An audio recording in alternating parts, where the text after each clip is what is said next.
Good morning friends, कैसे हैं आप लोग। आशा करता हूं कि आप लोग बहुत अच्छे होंगे।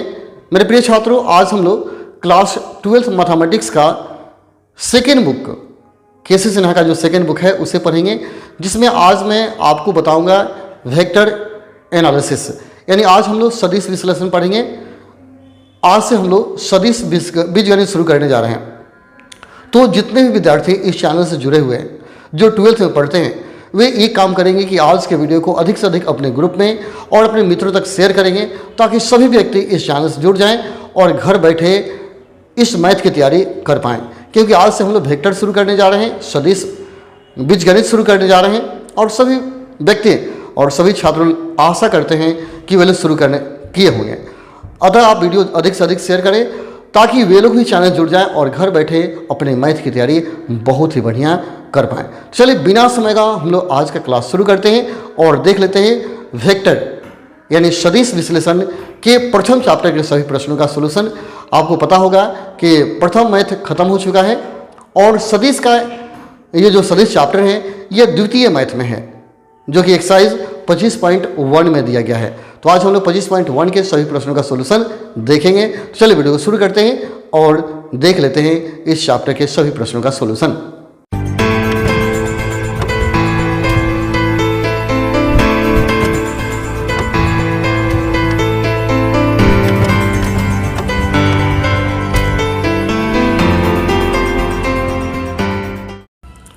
चलिए तो हम शुरू करते हैं वेक्टर इन अलजेब्रा एक्सरसाइज 25.1, जो केसी मैथमेटिक्स है, सेकेंड बुक है। दोस्तों, इस चैप्टर को शुरू करने से पहले हम लोग वेक्टर के बारे में जानेंगे। आखिर वेक्टर होता क्या है, यानी सदिश क्या होता है, ये पहले जानेंगे। ठीक है, जैसे कि आप जानते हैं कि यह बिल्कुल फिजिक्स से लिया गया है। तो सदिश में हमको जानना होता है भौतिक राशि। सबसे पहले हमको जानना होता है भौतिक राशि क्या है।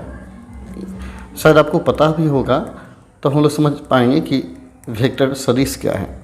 भौतिक राशि मतलब फिजिकल क्वांटिटीज़ क्या है।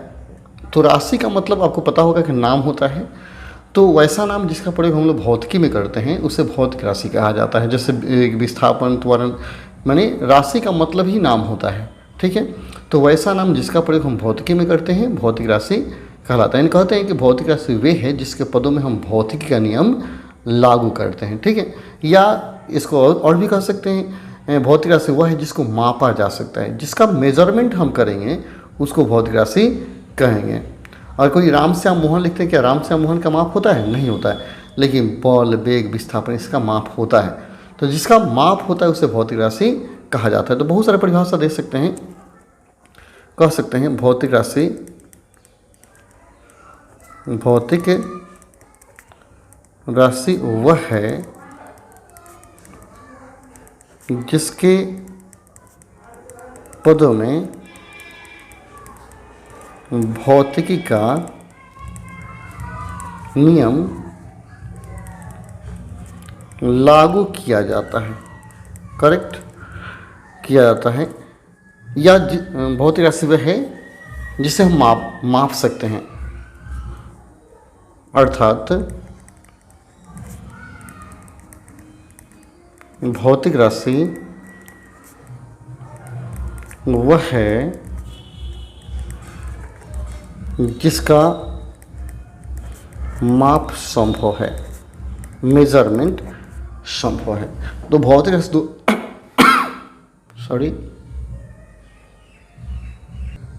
तो याद रखिएगा कि भौतिक राशि दो प्रकार का होता है। ठीक है, एक है सदिश भौतिक राशि और एक होता है अदिश भौतिक राशि। ठीक है, इसमें अगर एक एग्जाम्पल देना चाहते हैं तो क्या लिख सकते हैं? बॉल लिख सकते हैं, भौतिक राशि है। विस्थापन लिख सकते हैं, बॉल, विस्थापन, वेग, त्वरण, बहुत सारा हो सकता है। ये सब के सब क्या है? भौतिक राशि हैं, याद रखिएगा। ठीक है, अब एक बात याद रखिए, भौतिक राशि का जो प्रकार है यह दो प्रकार का होता है, एक सदिश और एक अदिश। यहाँ याद रखिए भौतिक राशि का प्रकार, भौतिक राशि का प्रकार। ठीक है, तो याद रखें भौतिक राशि मुख्य दो प्रकार का होता है। क्या कहेंगे? भौतिक राशि मुख्यतः दो प्रकार का होता है। ठीक है, सबसे पहला कहा जाता है सदिश भौतिक राशि। सदिश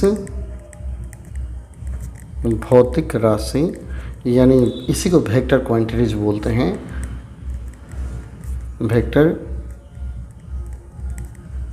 सदिश राशि हो गया। और दूसरा है अदिश भौतिक राशि। ठीक है, यानी स्केलर क्वांटिटीज, अदिश भौतिक राशि। तो इसको बोलते हैं स्केलर क्वांटिटीज। याद रहेगा, एक सदिश हो गया और एक क्या हो गया, अदिश हो गया। तो सदिश में क्या होता है, जिसमें दिशा और परिमाण दोनों होता है, तथा जो सदिशों के योग त्रिज्य नियम का पालन करता है उसको सदिश बोलते हैं। अदिश सिर्फ दिशा परिमाण है लेकिन दिशा ना है, तथा यह सदिशों के योग त्रिज्य नियम का पालन नहीं करता है। चलो दोनों को मैं डिटेल्स में आपको बता दूं। सदिश भौतिक राशि। ठीक है, क्या बोलेंगे, वह भौतिक राशि, वह भौतिक राशि जिसमें परिमाण एवं दिशा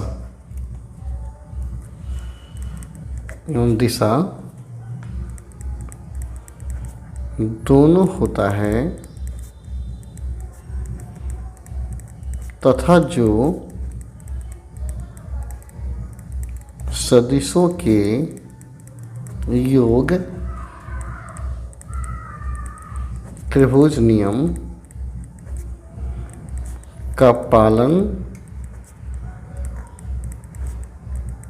करता है, सदिश कहलाता है। सदिश कहलाता है। जैसे एग्जाम्पल क्या दीजिएगा, यही विशेष या त्रिभुज नियम का यह पालन करता है, सदिशों के योग त्रिभुज नियम का पालन करेगा। एग्जाम्पल अगर देना चाहते हैं तो क्या लिखेंगे, बल हो गया, इसमें दिशा है, विस्थापन हो गया, वेग हो गया, त्वरण इत्यादि, ये सब क्या है, सदिश है। ठीक है, अदिश में क्या करेंगे, अदिश का ही परिभाषा हम लिख लें।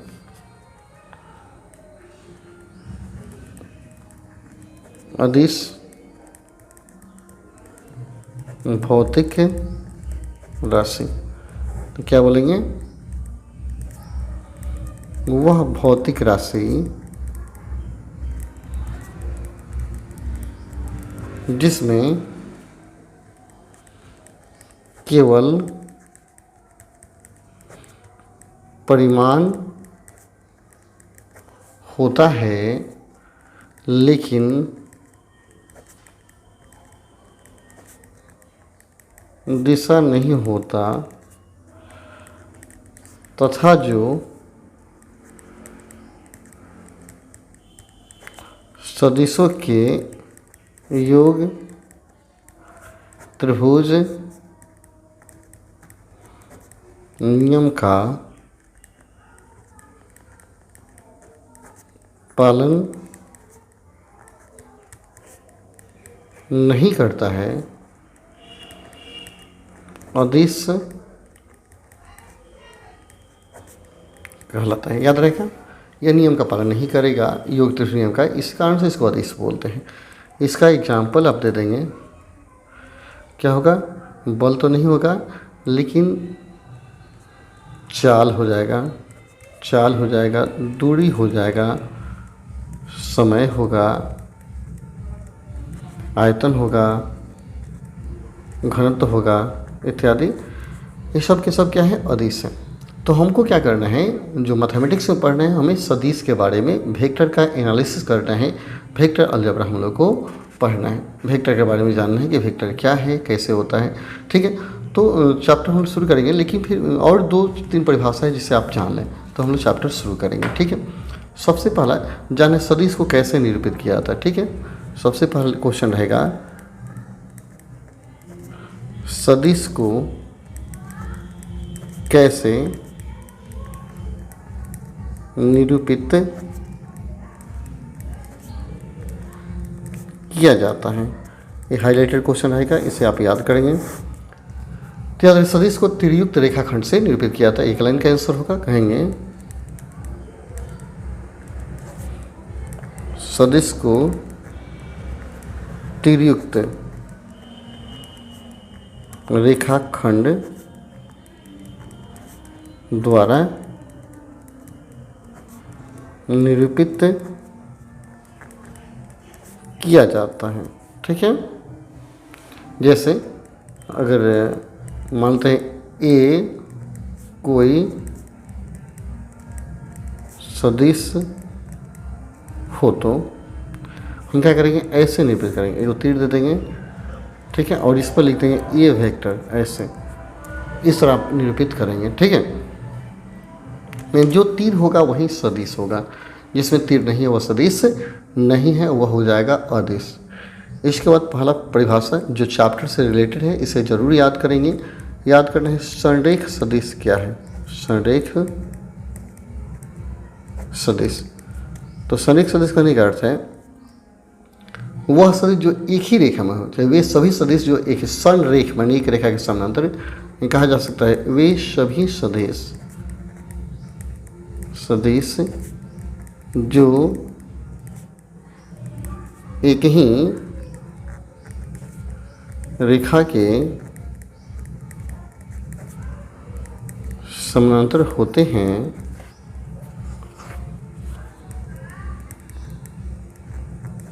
संरेख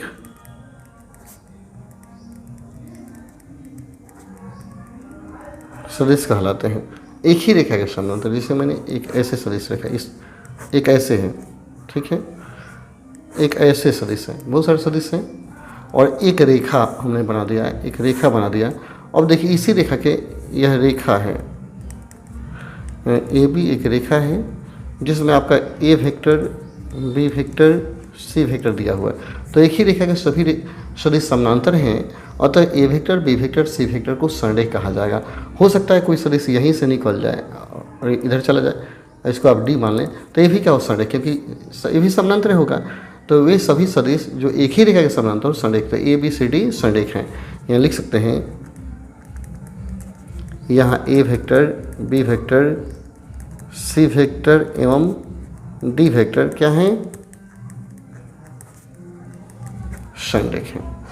ए बी सी डी सब क्या है, संरेख, क्योंकि यह एक ही रेखा ए बी के समानांतर हैं। संरेख सदिश याद रखेंगे। संरेख के बाद आपको याद करना है सह आदिम सदिश, दूसरा याद करना है सह आदिम, जिसको बोलते हैं हम लोग को इनिशियल। ठीक है, पूछता है और याद कर रखिएगा सह आदिम सदिश क्या है। सह आदिम सदिश, तो सह आदिम का मतलब होता है वे सभी सदिश जो एक ही बिंदु से निकलते हैं, वे सभी सदिश जो एक ही बिंदु से निकलते हैं सह आदिम सदिश कहलाते हैं। कहा जाएगा वे सभी सदिश जो एक ही बिंदु से निकलते हैं सह आदिम सदिश, जो एक ही बिंदु से निकलेंगे सबको क्या बोलेंगे, सह आदिम बोलेंगे। जैसे एग्जाम्पल लिख दीजिए, जैसे ये सदिश दिया गया, यह सदिश दिया गया, कोई सदिश इधर चला गया, ठीक है, और एक सदिश जो इधर जा रहा है, ठीक, एक और सदिश आप ले लीजिए जो इधर जा रहा है और एक इधर आ रहा है। ठीक है, हम क्या करते हैं, ए मान लीजिए, बी मान लीजिए, सी मानिए, डी मानते हैं, ई मानते हैं और एफ मानते हैं। तो देखिए एक ही बिंदु ओ है, ओ से कौन सी डी ई एफ निकल रहा है, लेकिन ये और भी इसी में जा रहा है, तो जो निकलता है उसको सह आदिम बोलेंगे। यानी सी डी ई एफ यहाँ सह आदिम है, ठीक है, लेकिन और भी सह आदिम नहीं, क्योंकि अलग अलग बिंदु से आया है। तो यहाँ आप कह सकते हैं, यहाँ सी डी ई एवं एफ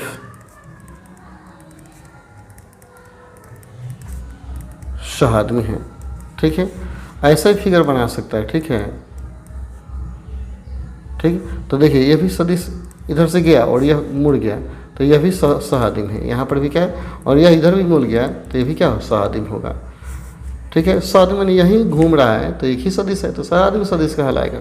सहादिम का मतलब जो एक ही बिंदु से निकलेगा उसको सहादिम कहेंगे। ठीक है,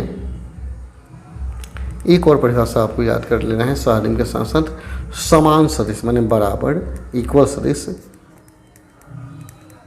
समान सदिश क्या कहेंगे, वे सभी सदिश जो दिशा एवं परिमाण दोनों, जिसका जो न लिखे जिसका लिखे, जिसका दिशा एवं परिमाण दोनों समान हो,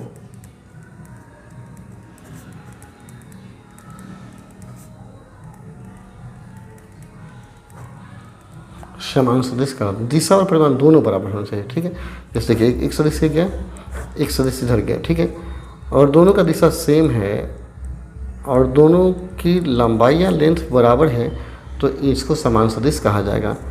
यानी कह सकते हैं यहाँ ए वेक्टर एवं बी वेक्टर क्या है, समान सदिश है। करेक्ट। तो तीन याद रखिए, समान, सहादिम और संरेख। ठीक है, चलिए हम लोग चैप्टर शुरू करते हैं। इतना परिभाषा को आप जरूर अच्छा से बढ़िया से सुंदर से याद कर जाएंगे, 25.1 बनाएंगे और जितना हो सके उतना वीडियो को शेयर करेंगे, क्योंकि जितना ज़्यादा व्यू आएगा, जितना ही ज़्यादा व्यू आएगा हम मोटिवेट होते हैं और आपके लिए नए नए चीज़ लेकर आने की कोशिश करते हैं ताकि आप अच्छा से पढ़ सकें घर बैठे। ठीक है, चलिए तो पहला क्वेश्चन हम लोग देखते हैं। ठीक है, वीडियो ज़रूर शेयर करेंगे, वीडियो को लाइक करेंगे अगर अच्छा लगता हो तो। ठीक है, और अपने दोस्तों को ज़रूर बताएंगे कि यहाँ से आपके मैथ की तैयारी घर बैठे बहुत ही बढ़िया हो जाएगी, आपको कहीं दौड़ने की ज़रूरत नहीं पड़ेगी। ठीक है, और जितना पैसा खर्च करते हैं, खर्च करने की ज़रूरत नहीं है, आप घर बैठे मैथ अच्छा से पढ़ सकते हैं। केवल प्रज्ञा एजुकेशन सोसाइटी को सब्सक्राइब करें। देखिए कहता है निम्नलिखित मापों को अदिश और सदिश के रूप में वर्गीकृत करें। आपको बताना है इसमें कौन सदिश है और कौन अदिश है। सिंपल सा बात है, कौन सदिश और कौन अदिश आपको ये जानना है। तो देखिए ये सिंपल है, 5 सेकंड, सेकंड माने क्या हुआ, समय, समय में कोई दिशा नहीं तो अदिश। ये 30 किलोमीटर प्रति घंटा, प्रति घंटा तो दिया है, माने यह वेग का हो सकता है मात्रक या चाल का भी हो सकता है, लेकिन इस अगर वेग होता तो दिशा दिया होता, लेकिन चाल दिया है अतः यह क्या है, दिशा रहित है अतः यह अदिश होगा। ठीक है, दूसरा भी क्या है, घनत्व का मात्रक भी ग्राम प्रति cm3, ये भी अदिश है, लेकिन न्यूटन, न्यूटन बल का मात्रक है जो कि सदिश है। तो यहाँ 4 नंबर सदिश है।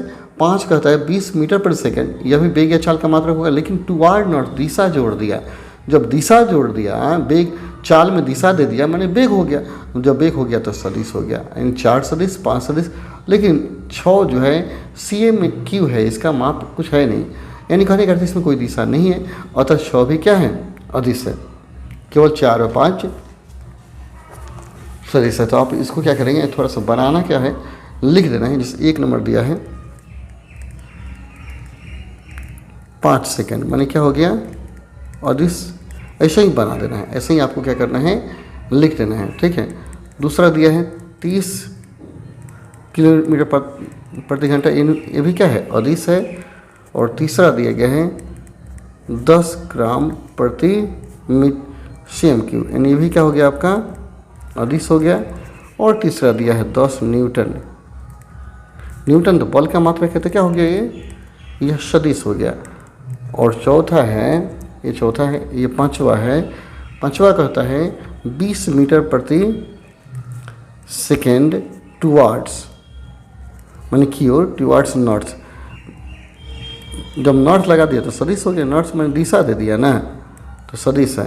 और छठा कहता है 1000 cm3, तो cm3 होता है, ऐसे ही अदिश है, इसमें कुछ करना है ही नहीं, ये अदिश ऑलरेडी है। ठीक है, तो इस तरह आप क्या करना है, केवल सदिश अदिश को छांटना है, कौन सदिश और कौन अदिश है। ठीक है, चलिए क्वेश्चन 2 देखिए, ध्यान से देखिए और 2 को बनाइए।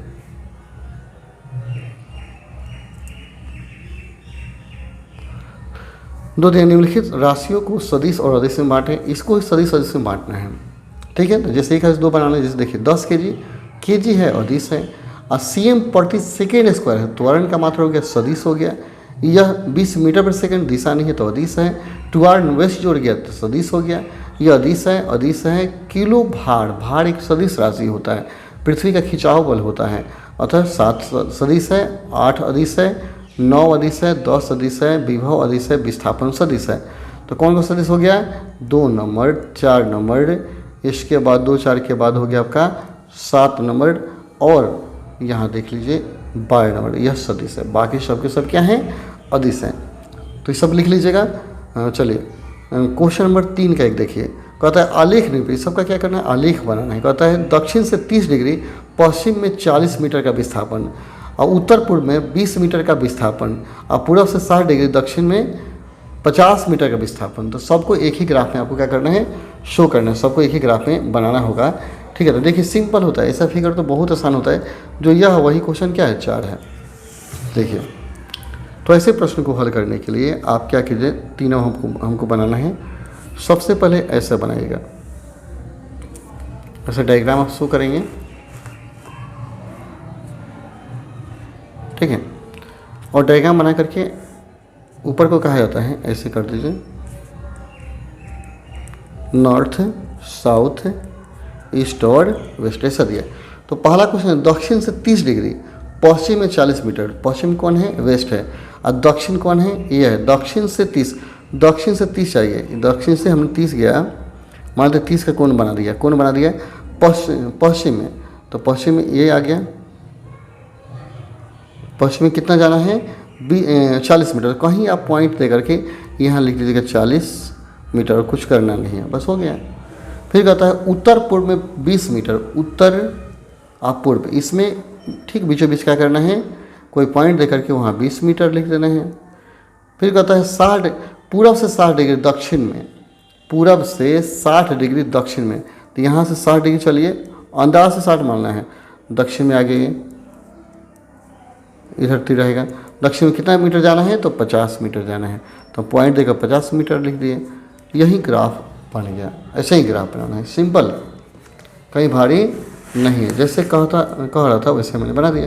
जैसे पूरब से 60 डिग्री दक्षिण में हो गया। अब कहता है वैसे ही इसका भी फिगर वैसे ही बनाना है। तो बन जाएगा सर 40 किलोमीटर उत्तर से 30 डिग्री, उत्तर से 30 डिग्री लेंगे। चलिए इसको भी बनाए थे हम, लेकिन आसान है। 4 दिया है। ऐसे ही आप क्या कीजिए, एक ग्राफ बना दीजिए, नॉर्थ, साउथ, ईस्ट और वेस्ट। तो कहता है उत्तर से 30 पूरब, तो पूरब इधर, उत्तर से इधर आएंगे 30 पूरब, 30 डिग्री मान लीजिए। और एक लाइन खींच दीजिए, और एक इस पॉइंट है कितना कहता है? 50, यहाँ लिख देना 50 किलोमीटर, जो दिया वही लिख देना। फिर 40 किलोमीटर दक्षिण से 20 डिग्री पूरब, दक्षिण से, ये दक्षिण हो गया, से 20 डिग्री पूरब इधर जाना है, तो 20 डिग्री लिख दीजिए।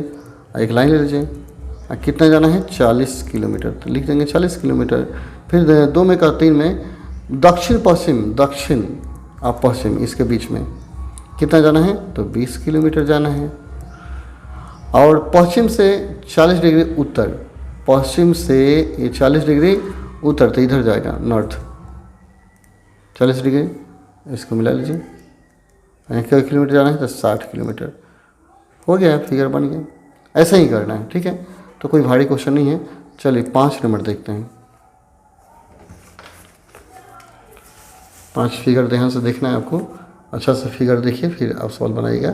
कहते हैं बगल की आकृति में कौन कौन सदिश है? इसमें देखना है कौन कौन सदिश है, इनमें संदेह कौन है, सहादिम कौन है, समान कौन है। तो देखिए ऐसा फिगर पर ड्रॉ किया हुआ है। तो देखिएगा यह बिंदु है, यहाँ से सी भी निकल रहा है, डी भी निकल रहा है, और बी भी। ये सी डी बी यहाँ से निकल रहा है, ठीक है। सी यहीं से निकला, बी यहीं से निकला, और डी यहीं। तो सहादिम सी डी बी हो जाएगा। और सरेख माने एक ही रेखा में, तो एक ही रेखा में सी है, डी है, और यह भी क्या है? ए डी सी एक ही रेखा में है। और समान कौन कौन है? जिसका दिशा और परिमाण दोनों समान होते हैं। देखिए सी इधर जा रहा है तो ए भी उधर जा रहा है, तो और कोई समान दिशा वाला नहीं है, तो आप ए और क्या करेंगे? सी को मारेंगे। ए और सी क्या है? समान है। जैसे दिया है पहले हम वैसे क्या करते हैं, एक फिगर ड्रॉ कर देते हैं।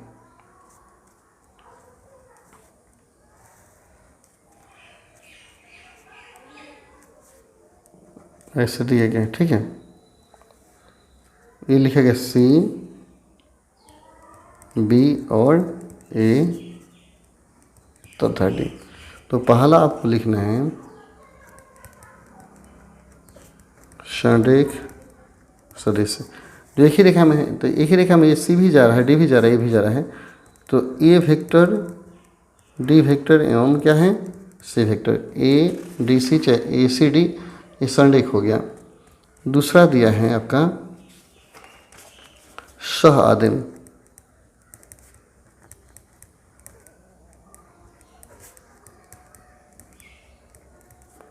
सह आदिम का मतलब होता है वे सारे सदिश जो एक ही बिंदु से निकलते हैं सह आदिम कहलाते हैं। तो एक बिंदु से कौन है, यहाँ एक बिंदु है, यहाँ से कौन कौन निकल रहा है, सी डी और बी निकल रहा है। तो बी वेक्टर, सी वेक्टर एवं क्या हो गया, डी सह आदिम हो गया। और तीसरा पूछ रहा है थर्ड नंबर, समान सदिश कौन कौन बराबर है।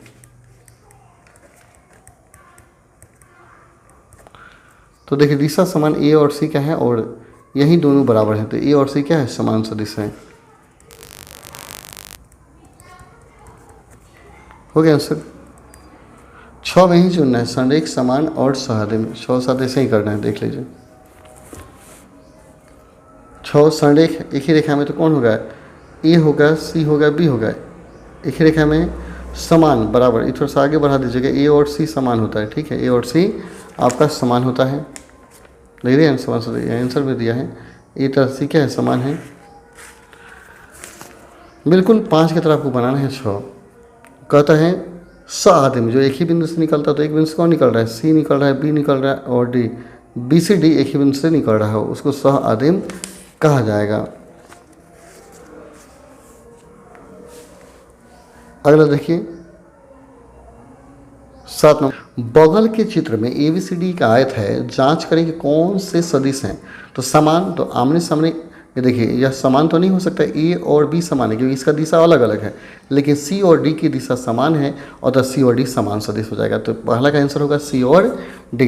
दूसरा का होता है संरेख, जो एक ही रेखा में, तो यह भी, यह जिस रेखा में उस रेखा में यह है, तो ए और बी संरेख है, सी तथा डी भी संरेख है, जो दोनों संरेख है। सहआदिम जो एक ही बिंदु से निकलता है, तो देखिए एक ही बिंदु से कौन कौन निकलता है, यहाँ देखिए ए से यह निकल रहा है और सी से यह निकल रहा है, और कोई एक ही बिंदु से निकलने वाला नहीं है, तो सहआदिम ए और सी हो जाएगा आंसर, ठीक है। वैसे 9 है, ABCD एक समष्टभुज है, तो बताना है समान। तो आमने सामने देखिए, जैसे ए है, ए के सामने तो ये था लेकिन दिशा अलग है, तो ये भी समान नहीं होगा। लेकिन बी और अल्फा क्या है, समान है, देख नहीं, इसका दिशा ऊपर इसका नीचे, ये भी समान नहीं है, ये भी समान नहीं है। समान है सिर्फ ई और भी, देखिए यह लाइन और यह लाइन मध्य वाला, देखिए यह दिशा सेम है और तो ई और भी क्या है, समान सदिश है। तो इसमें उतना फंसने की जरूरत नहीं है, आप आसानी से देख लीजिए कौन सामने सामने है। अगर दिशा समान है समान सदिश होगा, दिशा समान नहीं है तो क्या होगा, संरेख हो जाएगा। एक बिंदु से जो निकलेगा सहआदिम होगा, जैसे ए और यू सहआदिम है, ऐसे ही देख लीजिए। यहाँ से देखिए सी से सी और बी निकल रहा, सहआदिम हो गया। देख लीजिए एक बिंदु से जितने निकलेंगे वैसे सहआदिम हो जाएंगे। तो इसमें ज़्यादा फंस करके ज़्यादा समय बर्बाद करने की जरूरत नहीं है। चलिए 9 नंबर क्वेश्चन देख लीजिए। निम्नलिखित का उत्तर सत्य अथवा असत्य में दें। ये भी आपको सिर्फ देखना है, आसानी से, कि बनाने में कुछ है ही नहीं इसमें। कहता है ए वेक्टर तथा -2 संरेख हैं। अब देखिए अदिश राशि, -2 क्या है, अदिश राशि है, तो अदिश राशि कोई दिशा होता है नहीं है, तो जैसा ए है वैसा इसका है, तो अदिश के साथ कोई तुलना करने की जरूरत नहीं है। अतः निश्चित रूप से ए वेक्टर और -2 क्या होंगे, संरेख होंगे, इसमें ना वाला बात नहीं है। अतः आप क्या करेंगे, सत्य डाल देंगे। फिर से समझ लीजिए, क्योंकि यहाँ -2 में कोई दिशा नहीं है, ठीक है, कोई दिशा नहीं है, तो संरेख माने एक ही दिशा में होगा, ठीक है। तो ए वेक्टर -2 क्या होगा, सत्य होगा, यह सत्य होगा आपका। अगला क्वेश्चन देखते हैं। इसका देखिए ध्यान से, आप इसको ध्यानपूर्वक देखेंगे, ठीक है। दिया है ए वेक्टर और -a वेक्टर संरेख लेकिन असमान है। देखिए ये दोनों एक ही सदिश है, मतलब माइनस देने का मतलब क्या है, दिशा अलग है। जब दिशा अलग है तो संरेख होगा लेकिन समान नहीं होगा, असमान होगा। तो ये भी सत्य है, संरेख है लेकिन असमान है।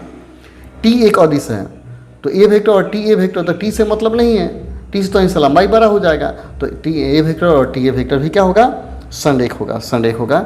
देखिए अगर कहीं आपको कन्फ्यूजन हो रहा है, टी कहने का मतलब क्या है, टी कहने का मतलब है जैसे ए वेक्टर, ये आपने सदिश बना दिया ए वेक्टर, और टी ए वेक्टर का मतलब तो इनसे बड़का बना देंगे, टी ए वेक्टर हो जाएगा, हो गया। तो संरेख ना होगा, संरेख होगा लेकिन समान नहीं होगा, संरेख होगा लेकिन समान नहीं होगा, ठीक है। तो इस बात को आप ख्याल रखेंगे। तो दिया ही है क्वेश्चन, देख लीजिए, कहता है कि टी, यहाँ टी एक अदिश है, तो ए वेक्टर और टी वेक्टर संरेख होगा, बिल्कुल संरेख होगा, तो ये भी सत्य होगा। 3 नंबर। 4 कहता है -2 ए वेक्टर, देखिए जैसे मोड से यह माइनस आएगा तो क्या प्लस में हो जाएगा, तो ये गलत दिया है, ये गलत है, इन 4 गलत है। टी अदिश हो तो देखिए यहाँ टी भी ऐसे ही बाहर निकाल दिया। हम क्या कर बोले थे कि जब मोड से बाहर आएगा तो क्या होगा, प्लस माइनस होगा, यानी कहने इसका चिन्ह चेंज हो जाएगा, या इसको भी मोड में कर दीजिए। तो यहाँ टी जो बाहर निकाल रहे तो टी को मोड में रखिए, ऐसे ही टी को थोड़ी निकाल देंगे, टी को मोड में रखेंगे, और तो ये भी गलत है, 5 भी गलत है। 6 में इससे क्लियर हो जाए, जैसे -3 ए वेक्टर का मापांक, ए वेक्टर का मापांक का 3 गुना है, निश्चित है इसके 3 गुना है, तब ना 3 से गुना है, माइनस से मतलब नहीं, माइनस दिशा बताता है, तो इसका 3 गुना है, ए का यह 3 गुना है, तो सत्य है। सतवा कहता है टी अदिश हो, तो देखिए यहाँ टी ए वेक्टर मतलब क्या किया है, टी को भी मोड में रखा और ए को भी मोड में रखा हुआ, और तो यह सत्य है, यह सत्य है, और सब क्या थे, असत्य थे। तो यहाँ चैप्टर आपका क्या हो रहा है, खत्म हो जा रहा है, खत्म हो जा रहा है। तो आप अच्छा से बनाइए और इस वीडियो को अधिक से अधिक शेयर कीजिए। मैं आपको इसके 25.2 के सभी प्रश्नों का सोल्यूशन कल बताऊंगा। तो आज के लिए इतना ही, चलिए फिर मिलते हैं कल अगले वीडियो में, तब तक के लिए धन्यवाद। जय हिंद, जय भारत, जय प्रज्ञा।